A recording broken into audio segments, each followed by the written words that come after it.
This Keanu Reeves refused to sell his soul to Hollywood. Most celebrities' lowest moments, biggest freakouts, or controversies Britney draw the most Spears, interest from the general public. For Keanu Reeves, it's the total opposite. The more normal, down-to-earth he is, the bigger the response. In this 2011 video that has 16 million views, a woman backed her Mercedes actual SUV normal into celebrity. Reeves' classic 1973 Norton Commando 750 motorcycle while the actor was inside a medical building. The Beverly Hills police showed up to document the incident. Keanu talks with them and the woman, just like any normal person would, and drives off after a couple of minutes. In this 2021 video, Keanu actually goes by his motorcycle. 8.3 million views, with people dissecting it like it's some kind of social experiment. I like the distance they keep. He does nothing to keep them at bay, but their respect shows in the way they just wait, acting like a normal human being, bro. Talking, reaching out to them. He's doing nothing to push them away. In this 2015 video, Keanu walks through an airport in a hurry while stopping to take some photos with fans. He is flying commercial and has no bodyguards despite him being worth $350 million. 7.7 million views. Here's what Joe Rogan had to say about Keanu. That guy sits on the subway by himself. No, like. Yeah, what's the voice? He's a what copyright? He's insanely wealthy. But when you see him, he's dressed like me. Yeah. He's got like a regular watch on, sneakers. He's normal as man. It's real weird. Some of you might think it's weird that people praise Keanu for having basic human decency. I guess normal is weird, how Hollywood has lowered our expectations for celebrities immensely. But once you learn about Keanu's rough upbringing, as well as his over-the-top acts of generosity, you will understand why he has earned the title of the nicest man in Hollywood. Make sure you're drinking water. Keanu's father, Samuel Reeves, struggled with substance abuse, was in and out of prison for selling heroin until he ultimately abandoned his family when Keanu was just 3 years old, forcing his mother, Patricia, left to raise 2 children on her own, working tirelessly as a costume designer. Patricia married and divorced 4 different men during Keanu's upbringing. According to Keanu's sister, the revolving door of men had a substantial impact on their childhood. How we lived our lives depended on the man of the moment. Despite having numerous father figures growing up, the kids were on their own for the most part. Kim claims, "We never had anyone to play with us, to watch me riding horses or Keanu playing hockey." We all know that young men who grow up without stable father figures are more likely to grow up aggressive, angry, depressed, and often repeat the cycle of abandonment. Keanu was set up for failure from the very beginning. His teachers noticed a vague sadness that loomed above him like a dark cloud. He spent more than 5 years bouncing from one high school to another, including one where he got expelled because he was too rambunctious. Keanu thinks he talked too much and was not generally the most well-oiled machine in the school. I was just getting in their way, I guess. Keanu felt a strong disconnect from others. They made him feel unwelcome, which did not change when he arrived in Hollywood. Reeves' agents told him that his name was too ethnic. Now this was the mid-1980s, but it still seems like a sentence to worry about. And although Keanu was justifiably annoyed about it, he actually took what they said into consideration and tried a different name, calling himself Casey or Casey Reeves. But whenever he had auditions and they called Casey, he wouldn't respond. Most people would not even consider changing their name, let alone actually giving it a shot. Keanu proved early on he was open-minded and easy to work with. He went back to using his real name and it had zero negative impact on his career. What did have an impact on his career were some of the roles he landed early on. The foundation for Hollywood's nice guy was built on him being casted as somewhat of a teen heartthrob. Young and handsome male actors often accrue fan bases of women who romanticize them as the perfect guy. First, he starred in NBC's Babes in Toyland, Act of Vengeance, and Brotherhood of Justice, as well as making his first motion picture appearances in the sports drama Youngblood and the low-budget romantic drama Flying. But when he met casting director Carrie Fraser, everything changed. He walked in the door and I went, "Oh my god, this is my guy." It was just because of the way he looked. His shoes were untied, and what he was wearing looked like a young person growing into being a man. I was over the moon about him. His youth appeal earned him roles in dramas such as The Night Before, The Prince of Pennsylvania, and Permanent Record. But his big break came in 1989 with Bill and Ted's Excellent Adventure. Although the film received mixed reviews, it was a solid box office success, grossing $40 million against a $10 million budget. Reeves' portrayal as Ted Logan significantly boosted Keanu's Hollywood profile. Before getting the part, director Stephen Herrick screened between 200 and 300 actors for the main roles, requesting that each actor try out for both leading roles. Keanu was among the first to audition, and Herrick immediately set on casting him as Ted. When Keanu came in, he was one of the first. It was really kind of like, wow, he's Ted, and there was sort of a lovable goofiness to him. But Keanu wasn't just acting as a lovable good guy, that was really him. He proved that in 1991, where his act of kindness changed a man's career. In the adventure film My Own Private Idaho, Keanu co-starred along River Phoenix as a street hustler. Before filming, director Gus Van Sant struggled conceptualizing actors for the two lead roles. He sent the script out to Keanu and River's agents expecting them to reject it. Reeves' agent was open to the project, however, Phoenix's agent stopped reading the screenplay halfway down the first page. Adamant Van Sant convinced Keanu to personally deliver the script to River Phoenix at his home in Florida since they were friends. Keanu did the director a massive favor, and over the 1990 Christmas holiday, he rode his motorcycle from his family home in Canada to the Phoenix family ranch in Macanopy, Florida, roughly a 2,100 kilometer or 1,300 mile ride. After the long ride, River read the script and wanted the role that Keanu was casted as, but they convinced him to take the edgier role of the drug-addicted hustler, Mike, which he accepted. The craziest part is, River ended up getting way more praise than Keanu in this film. Phoenix won Best Actor honors at the Venice Film Festival, the National Society of Film Critics, and the Independent Spirit Awards. Tragically, in 1993, following several days of binging on cocaine and heroin, 23-year-old River Phoenix passed away outside Hollywood's Viper Room nightclub, right in front of his brother, sister, and girlfriend. Keanu has rarely mentioned his close friendship with River over the years, opting to keep that part of his life private, but River's death still feels like a fresh wound to Keanu's heart even 30 years later. But if we're being honest, Keanu driving that motorcycle wasn't much of a sacrifice. That man loves to ride. However, during the filming of The Devil's Advocate, he gave up something that 99% of other actors wouldn't: money. The Devil's Advocate is a supernatural thriller that follows a young lawyer who dives deep into the dark world of success and temptation. While casting, producers approached Oscar winner Al Pacino, who turned down the role of John Milton 3 separate times due to the cliché nature of the character. Pacino even suggested Robert Redford and Sean Connery. Keanu reportedly took a substantial pay cut worth millions of dollars so that producers could meet Al Pacino's salary demands. And yet again, Keanu's sacrifice benefited everyone but him. The film grossed over $61 million at the box office, and Al Pacino's performance was highly praised as one of the few bright spots in the film, and it wasn't the last time he gave up some of his salary. The actor reportedly took a 90% pay cut 3 years later so that he could star alongside Gene Hackman in The Replacements.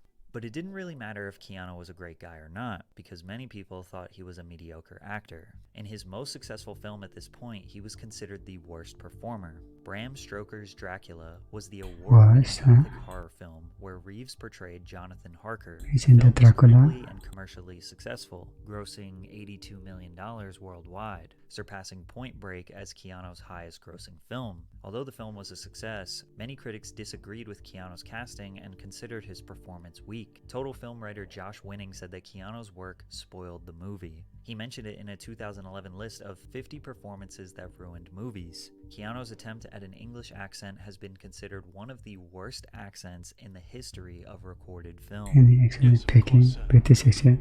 If I may inquire, what in fact happened to Mr. Renfield in Transylvania? But it doesn't stop there. In 1993, Keanu had a role in the Shakespearean-based romantic comedy Much Ado About Nothing.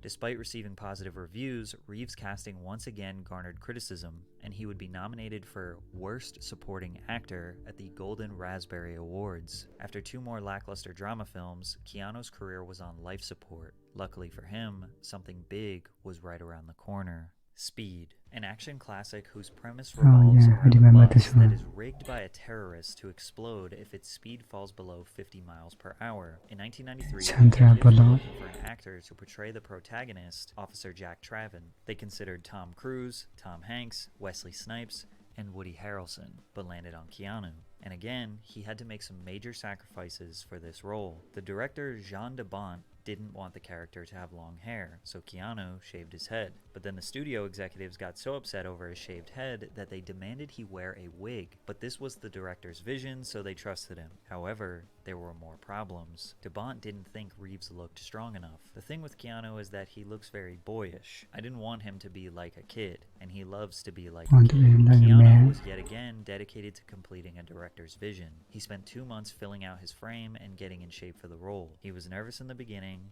then he got addicted to the adrenaline. This was only Keanu's second action film, but the hard work paid off big time. The summer of 1994 saw the release of Speed, which grossed $350 million on a $30 million budget, becoming the 5th highest grossing film of 1994 and winning 2 Academy Awards. And if you needed another reason to know how little Keanu cares about money, he turned down a $12 million offer to star in Speed 2, Cruise Control. Despite the original being his most successful project to date at that point in his career, it wasn't against any of the artists that were involved in the project. But at the time, I'm sure we've all had this kind of feeling sometimes when things just don't feel right, and that's how I was feeling. Because of this decision, Keanu was blacklisted by 20th Century Fox for a decade. It was okay when he sacrificed his own money, but Hollywood executives will punish those that get in the way of making the millions. Unfortunately for them, the blacklist did not prevent Keanu from becoming a global superstar, because his next film was about to set him up for life. The Matrix depicts a dystopian future in which humanity is unknowingly trapped inside a simulated reality that intelligent machines have created to distract humans while using their bodies as an energy source. Keanu was not the producer's first choice. Will Smith declined because he thought the film was too ambitious. Nicolas Cage refused because he didn't want to film in Australia for that long. Brad Pitt declined to star in Fight Club. Good choice. Sandra Bullock felt that Neo should be a man and that she didn't fit, and even Johnny Depp declined, leaving them with Keanu, who felt lucky to be considered for this movie. In preparation for the role, Keanu spent several months enduring intense martial arts training, which was intense considering he was fighting a serious injury. He had a bulging disc in his spine, which led to him having a 2-level fusion on his spine before training and getting a plate in his neck. He never told anyone because he wouldn't have been able to do the film, so he trained for The Matrix in a neck brace. Upon release, The Matrix opened to widespread acclaim from critics who praised its innovative visual effects, action sequences, cinematography, and entertainment value. It was a massive success at the box office, grossing over $460 million on a $63 million budget, becoming the highest grossing Warner Bros. Film of 1999 and the 4th highest grossing film of that year. Keanu reportedly made $14 million for his role before scoring an extra $49 million after the film because of the box office success. The Matrix is a classic, and although Keanu was a successful actor before, he had officially secured legendary status with this film. As if his father's abandonment and losing his best friend wasn't enough pain inflicted on Keanu, he was about to face another tragedy immediately at the highest point in his life. Keanu and his girlfriend Jennifer Syme were expecting the birth of their first child. The baby was stillborn 8 months into Jennifer's pregnancy, which they found out on Christmas Eve in 1999. Suffering from postnatal depression and the grief of losing their child, the relationship didn't last as Keanu and Jennifer eventually split. They remained good friends and were on the verge of getting back together until Jennifer died in a tragic car accident in 2001, just one day everything around him died.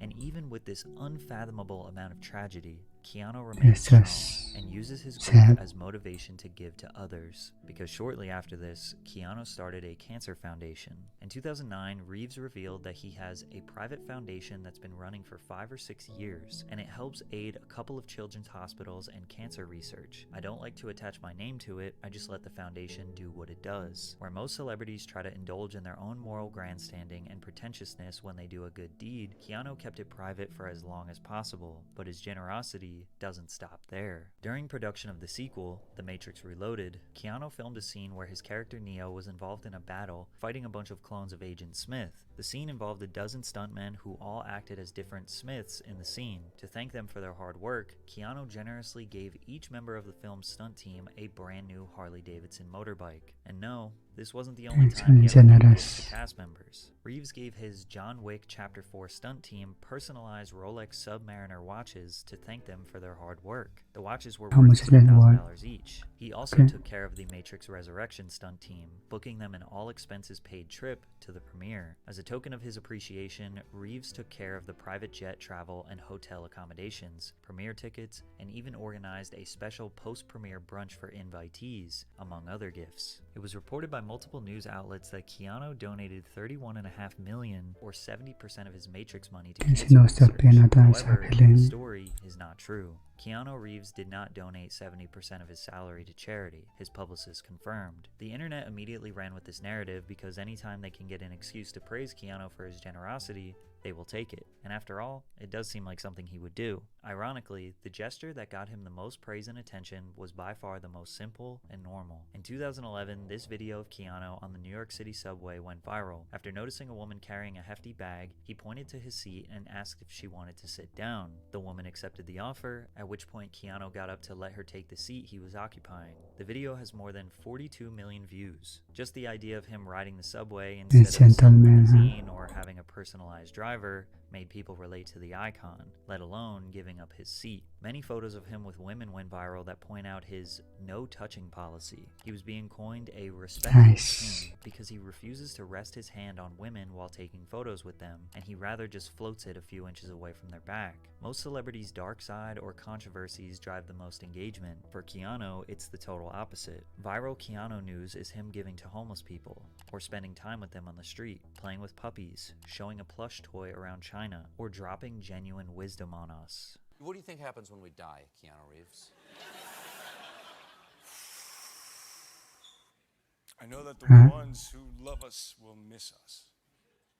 With all the pain Keanu has experienced, nice. combined with the massive success he's had in Hollywood, he chose to remain a kind-hearted, humble man rather than a self-righteous narcissist. Most celebrities sell their souls for fame and fortune. Keanu uses his fame and fortune to help others. And although it may seem like he is over-celebrated for the smallest acts of kindness, Keanu Reeves has proved time and time again that he isn't a great guy by Hollywood standards. He is just a great human being. Now he's smiling at the ending. Actually, pretty good video. This is literally famous for being generous and humble. This is being rare in celebrity world. Jangan lupa untuk